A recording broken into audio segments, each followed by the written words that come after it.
Nous revenons donc à notre invité Kwasi Bassé Eric. Je rappelle que vous êtes contorsionniste, vous êtes âgé de 25 ans Oui. et cet art, on va le dire, vous le pratiquez depuis votre tendre enfance. Est-ce que vous pouvez nous en dire plus? Il faut dire que tout à fait, la contorsion, je pratique j'ai découvert cette discipline depuis l'enfance. J'avais 6 ans. Voilà, j'avais 6 ans, j'étais encore au village. Hein. Et je sortais un petit matin comme ça et j'ai découvert des petits garçons en train de se lancer des défis. Vous savez, quand on est enfant, parfois il y a soit le voisin qui dit, il y a soit le collègue qui lui dit ben, est-ce que tu peux prendre ta langue et toucher ton menton en fait. C'était quand même un truc de blague un peu. Et moi je trouvais ça incroyable. C'est vrai que quand on est enfant, on est très souple. Il y a des trucs qu'on essaie de. En fait, parfois on dit des trucs qui peuvent ne pas exister. Hein, voilà, parce qu'on est vraiment enfant. Et moi, j'ai dit à l'entourage, j'ai dit, mais ça, c'est rien du tout. Prendre sa langue et toucher son menton, ça ne coûte rien du tout. Moi, je peux essayer de le faire. Son coude, en fait. Prendre sa langue et toucher son coude, moi, je dis, c'est vraiment... Moi, je peux le faire. Et dans la blague, j'ai réussi à faire la figure, tu vois. Vous voyez, donc, du coup, ça supprime mes amis. Ils disent, mais comment tu as réussi à faire ça? Que ça, c'est la magie, ça. J'ai dit, non. Et c'est là que j'ai découvert que j'avais un tel talent en moi. Et j'ai commencé à, franchement, me donner à fond là-dedans. Et je suis retourné même en famille. Demander à ma mère, j'étais tout petit, hein.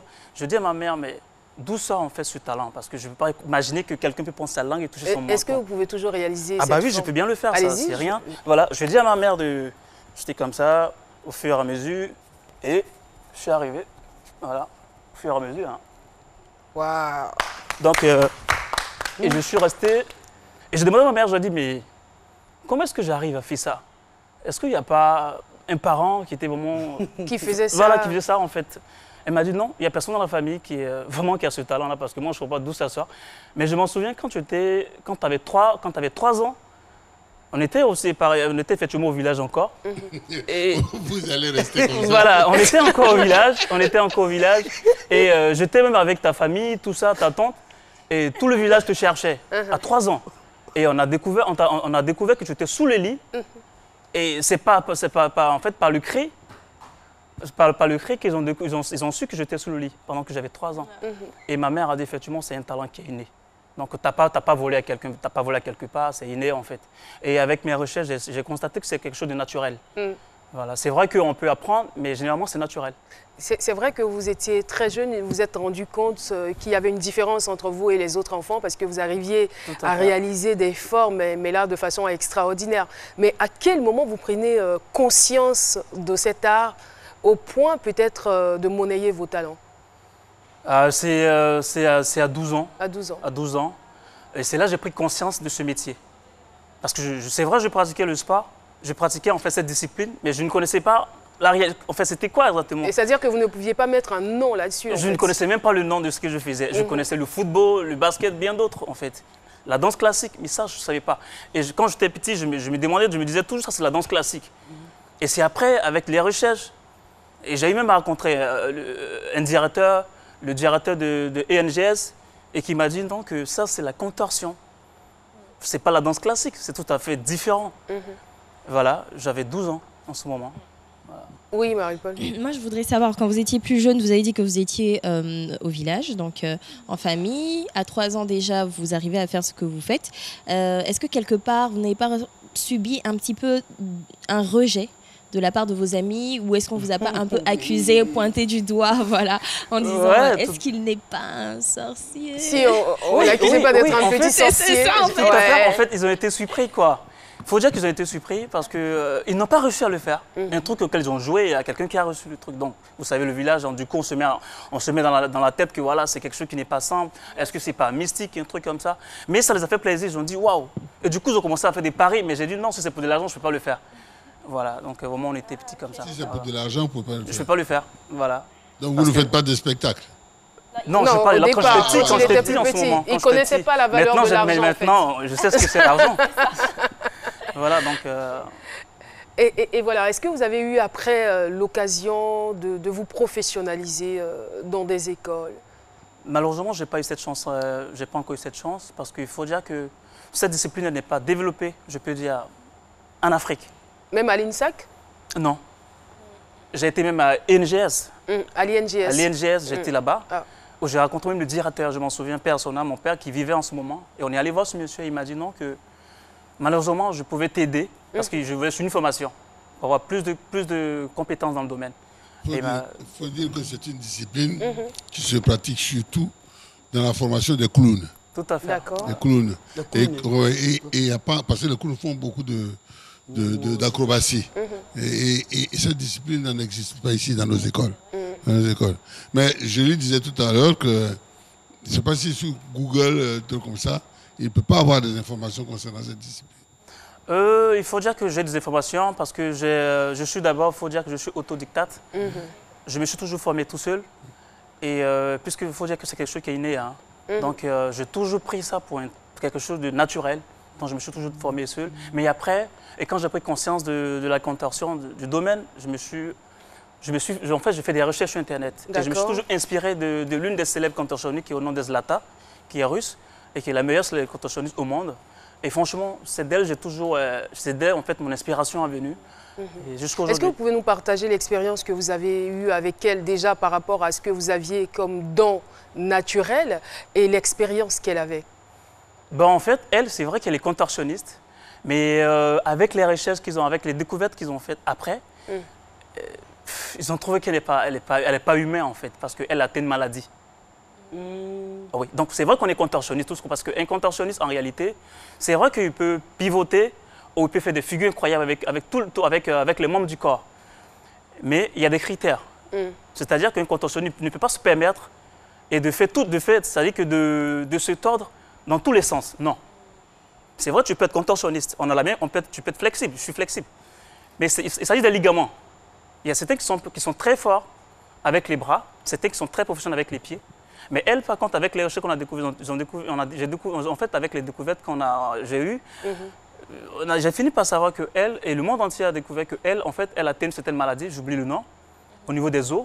C'est ce qui le rend jusqu'à ce point. C'est ce qui la rendait aussi souple. Ce qui même n'existe même pas en réalité chez les contorsionnistes. Allez-y. Pardon, excusez-moi. Je voulais demander, j'ai vu une image quelque part un jour qui m'a fait peur. Un contorsionniste qui a réussi à regarder dans son dos. Ah oui? Et son visage était complètement tout à fait. Cette figure-là, je peux la produire maintenant. Regardez dans votre dos. Bah oui, je peux le faire. Ça, je le fais au côté. Je le fais à tout moment. Oui. Non. C'est ça? Regardez. Oui, tout à fait. Je le fais maintenant si ça ne dérange pas. Hein. Voilà. C'est-à-dire votre moi, ça me dérange pas. C'est-à-dire que je suis là et puis voilà, je fais face à l'arrière. Est-ce qu'un individu lambda peut prétendre être contorsionniste? Si par exemple le docteur Philo est intéressé aujourd'hui par cette discipline, est-ce qu'il peut être contorsionniste? Oui, il peut y arriver, mais il faut dire qu'il faut d'abord commencer ce qu'on appelle c'est-à-dire qu'en fait les prises de base.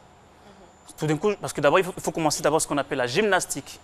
Et au fur et à mesure, je vais d'abord vérifier en fait ton niveau de flexibilité. Parce que si je ne connais pas ton niveau de flexibilité, franchement, je détruis. Comment on vérifie le niveau de flexibilité? Oui, c'est au fur et à mesure que je m'entraîne avec vous, j'essaie de voir un peu le niveau avec les membres du corps et tout ça. Et voilà, je peux savoir. Si vraiment, tu peux y arriver à peut-être créer des figures de contorsion, voilà. Est-ce que ce n'est pas au bas âge qu'on apprend tout ça? En réalité, parce que là, moi je suis là, tous les os là sont durs.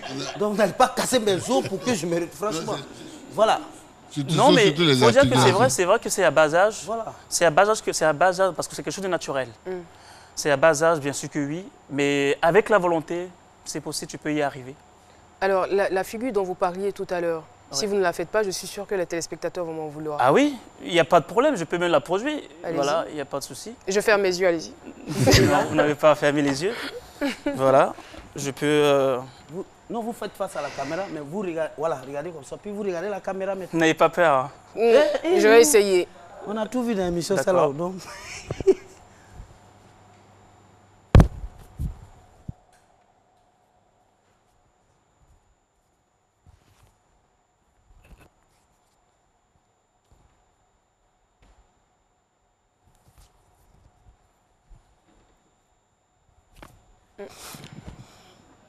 Seigneur, ça fait brio.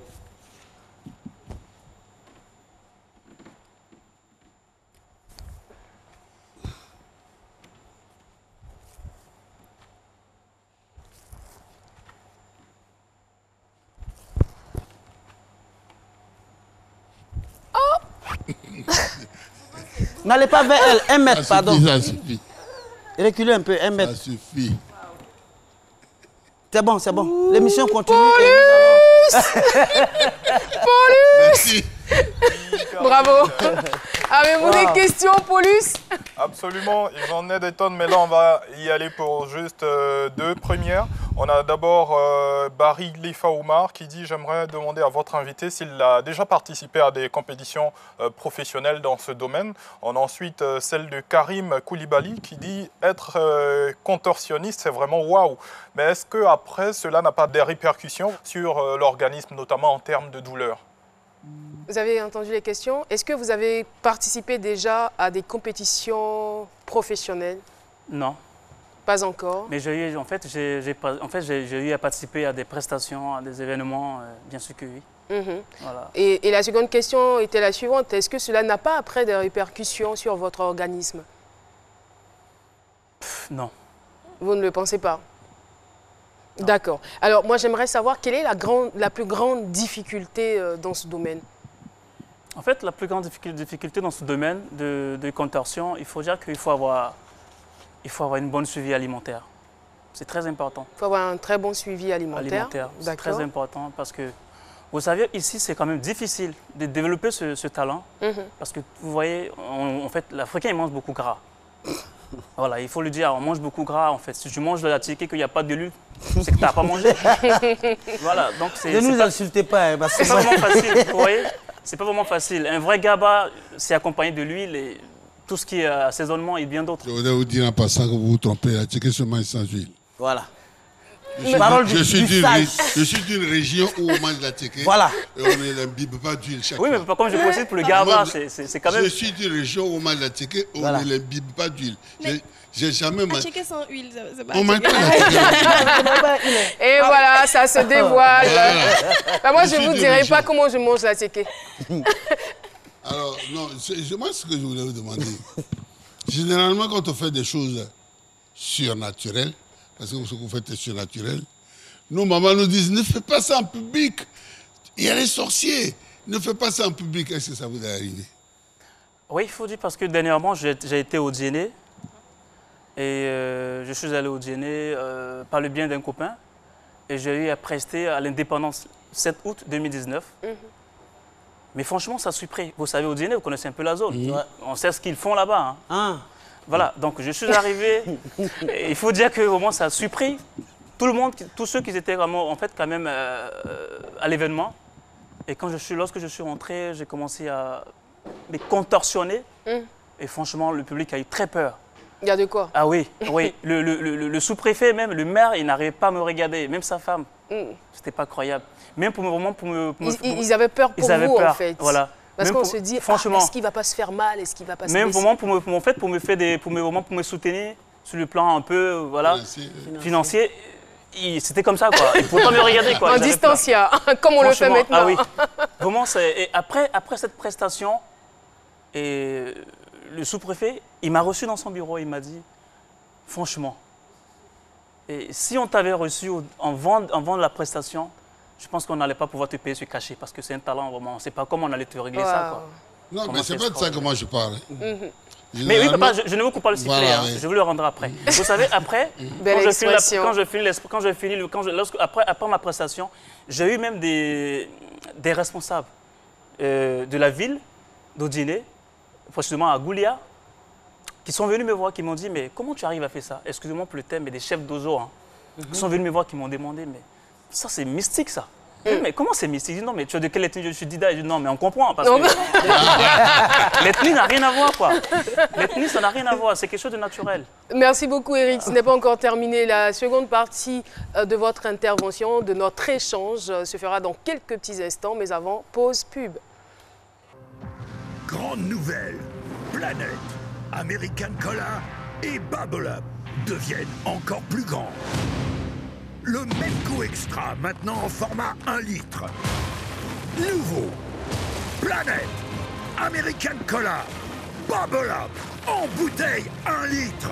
À découvrir dès maintenant pour seulement 500 francs. Pour encore plus de plaisir. Un produit MBCI. Et voilà, nous sommes donc de retour sur le plateau de C'est Midi, toujours avec notre invité Kwasi Eri, contorsionniste. Eh bien, cet art, il maîtrise depuis le bas âge. Alors, on était sur l'aspect pécuniaire. Vous nous avez dit que vous avez reçu des cachets. Voilà, on ne va pas vous demander le montant, mais la question c'est, est-ce que vous pouvez prétendre aujourd'hui vivre de votre art? Il faut dire qu'en réalité, je ne vis pas de mon art. Voilà, vous vivez de quoi? D'amour et d'eau fraîche alors? Je ne vis pas vraiment de mon art parce que j'ai pas encore eu, franchement, il faut dire que je n'ai pas encore eu le succès dans le domaine. Et vu que c'est moins développé ici, et il n'y a pas de discipline. Là où je peux vraiment me perfectionner. Et donc du coup, en tant qu'un autodidacte, c'est très difficile. Mais je veux dire qu'il y a les réseaux sociaux. Est-ce que vous faites des vidéos que vous balancez sur les réseaux sociaux et puis oui, j'ai même eu la chance de rencontrer l'un des célèbres comme danseurs ivoiriens qui est Georges Monboy. Voilà. Et je l'ai rencontré et quand lorsque je suis allé le voir, il m'a dit, mais Hollister, parce que c'est mon nom d'artiste, il m'a dit, Hollister, est-ce que tu peux venir à Trècheville? Je sais pas, il y avait un ballet là-bas parce qu'il fallait répéter avec ces danseurs. Et franchement, parce que moi je fais un peu la sape, hein, donc j'étais très habillé, très élégant. Et lorsque je suis arrivé, il m'a dit, mais Hollister, tu ne devais pas être là, élégant, en costume, voilà. Ah d'accord, en costume. Je sais pas quoi. J'ai dit non, mais c'est naturel. Le costume, c'est les vêtements. Voilà, la sape, c'est habillé sur le corps. Sur le corps, c'est rien, il suffit d'enlever ce vêtement, je vous montre une figure.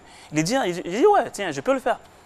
Il a dit non, tu viens d'où? J'ai dit non, je viens de Yopougon. Il a dit non, laisse tomber une prochaine fois. J'ai dit non, vous êtes aux États-Unis, j'ai eu la chance de vous rencontrer pour une première fois. Moi, je pense que c'est le moment où je dois en profiter. Il n'y a pas de souci. Je me suis dévêti, hein. J'ai changé ma tenue et il était surpris, quoi. Ces danseurs, ils étaient là-bas. Il a dit non, tu vas sur le podium. J'ai dit non, je n'ai pas besoin de podium, je peux le faire même là. Et j'ai commencé à franchement me torsionner. Le monsieur, c'était pas croyable. Il dit waouh. Donc du coup, ceux qui m'ont vu entrer, ils ont cru que peut-être c'est un artiste chanteur, parce que la sape, vous voyez, c'est notre état d'esprit. Donc après, ils m'ont vu, je dis mais attends, tiens, ce gars-là, donc c'est ce boulot-là qu'il fait pendant qu'il est en costume, là, c'est son travail, ça. Et c'est l'occasion aussi pour nous de saluer Georges Monboy, cet artiste-là dont on est très fiers, et qui, à partir de cette crise-là, a commencé à donner des cours gratuits sur Internet. Voilà, donc vous êtes peut-être confiné quelque part en France ou en Italie, et voici l'occasion pour vous d'apprendre à danser. Voilà, on ne s'ennuie pas, quoi. Et vous, à votre niveau, comment est-ce que vous arrivez à lutter contre la propagation du virus? Bon, en fait, ma seule manière à moi de lutter contre la propagation du virus, il faut dire que je m'entraîne tous les matins. Oui, parce qu'un contorsionniste, c'est ça. Hein. Vous faites du sport. Voilà, il faut faire du sport. Parce que si tu t'embadonnes, donc ça veut dire que tu embadonnes l'affaire, en fait. C'est vrai que le sport, c'est aussi très important. Oui, ça fait partie ça renforce quand même le système immunitaire. Exactement, le sport égale la santé. C'est clair. Voilà. Donc, c'est ce qui fait que c'est quand même difficile pour un contorsionniste. Il faut dire que ces histoires de maladies bizarres, c'est compliqué, quoi. Alors, déjà que vous n'arriviez pas à vivre pleinement de votre art, et en cette période de crise, on sait que les activités culturelles sont en berne. Comment comptez-vous vous en sortir? C'est vraiment compliqué. C'est une violente question. Hein. Oui, c'est vraiment difficile. Mais il faut dire qu'on soutient vraiment le monde entier dans la prière et pour que tout se passe bien. Et parce que nous, les artistes, apparemment, c'est la galère pour nous parce qu'on ne peut pas faire de spectacle, rien, tout est fermé. Et parce que qui dit artiste dit le public. C'est clair. Et donc s'il n'y a pas le public, on ne pourra pas prester. Donc franchement, c'est quand même une crise pour tout le monde. La situation n'est pas encore alarmante ici, mais il faut vraiment suivre tous les règlements, toutes les dispositions communiquées par l'État de Côte d'Ivoire afin de pouvoir limiter les dégâts. Paulus Agathon. Alors, Caroline, toujours des réactions sur la page Facebook C'est Midi. J'ai ainsi le message de Paterne Assis. Dit, je pensais que c'était Paterne Assémian. Non, là on a plutôt Paterne Assis. Alors il dit, on constate que notre pays regorge de nombreux talents. Auparavant, je pensais que seuls les Occidentaux pouvaient faire ce genre de mouvement. Aujourd'hui, je suis fier de voir mon frère ivoirien produire cela avec une incroyable souplesse.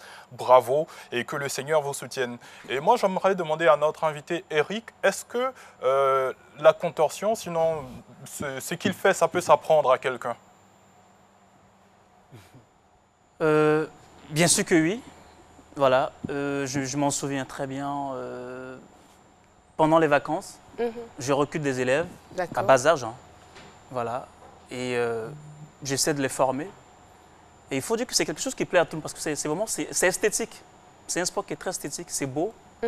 Et j'ai réussi à former des petits vraiment qui ont eu, vous voyez même sur la photo, que je vais former. Franchement, et qu'ils étaient très bien, mais pas fini. Il y a certains parents qui se sont plaints pour dire, ouais, si c'est pour aller prendre aux enfants, pour aller les plier jusqu'à ce point-là, c'est vraiment difficile, il faut continuer tout seul. Donc, et il y a des conditions aussi. Vous avez déjà connu des accidents de parcours? Oui, oui. Effectivement, j'ai déjà eu une déchirure au niveau de la cheville. Ah oui, oui. Voilà, j'ai déjà eu une déchirure au niveau de la cheville.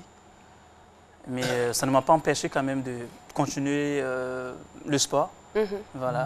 Mais je fais très attention pour mes élèves. Et donc, du coup, il y a certaines figures. D'abord, je commence, en fait, il faut dire que les figures de base, d'abord la gymnastique, et ensuite, on arrive au niveau de la torsion. Il ne faut pas tout d'un coup prendre un élève pour le tordre, c'est dangereux. Oui, donc il faut d'abord commencer sur les petites figures, au fur et à mesure. Et on devient meilleur, quoi. Et donc, quand vous prenez un élève comme ça, j'imagine, avec ce que vous avez fait là tout à l'heure, regardez juste derrière, vous prenez l'enfant, vous commencez au fur et à mesure, un peu, je ne sais pas comment vous faites. Mais il faut dire, cette figure-là, je n'ai pas encore essayé avec un enfant, franchement. Ça peut être très dangereux, n'est-ce pas? J'ai jamais essayé parce que moi, j'ai peur. Personnellement, j'ai peur même. Il faut aller crescendo quand même. Hein. Franchement, personnellement, j'ai peur. Donc, je n'ai jamais essayé avec un élève. Est-ce que vous vous souvenez de Strauss Serpent, ouais, Strauss Serpent, qui a participé à la saison 2 de l'Afrique à un incroyable talent, qui a aussi représenté l'Afrique à la France à un incroyable talent. Vous êtes en contact ou pas? Oui, on est amis sur Facebook. D'accord. Tout à fait. Ça marche. Je le connais très bien. Dernièrement, il était aux États-Unis.